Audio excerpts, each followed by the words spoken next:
Месо, преработки и подготовки од месо, јајца, бои за јајца, мед, маслиново масло. Агенцијата за храна и ветеринарство уништи над 1000 килограми најразлични производи за кои при спроведените 350 вонредни контроли било констатирано дека се небезбедни. Како што информираат од ДАХВ, при вонредните контроли направени во пресрет на великденските празници, изречени биле и парични казни во висина од 3650 евра, а издадени биле и 22 решенија со наредби за нивно отстранување. Во услови на зголемена побарувачка на храна пред престојните празници, апелираме до граѓаните да бидат одговорни потрошувачи и да пазарат само од одобрени регистрирани оператори за храна кои се под контрола на инспекциските служби на агенцијата во рамки на 350 надзори на операторите со цел спречување на пласирање на небезбедна храна и нелегална трговија со јајца, бои за јајца во пресрет на великденските празници.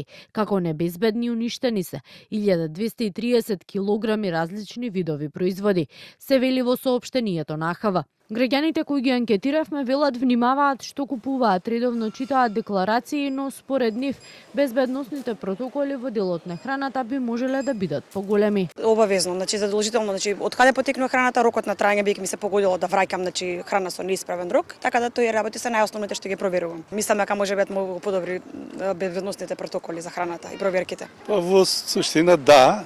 Меѓутоа може има и некојаш се случува во маркетите со поминат рок, па така вршат и налепници, ставаат такви работи, малце трговски трик, меѓутоа треба да се внимава, да се гледа. Проверувам рокови, да, декларации и многу пати во супермаркетите со поминат рок чуваат во фрижидерите. Па не, затоа што на многу производи датумот или е при крај, или негде дури се среќава и дека е поминат рокот, така да не сум сигурно. Има продавници и јас го проверувам.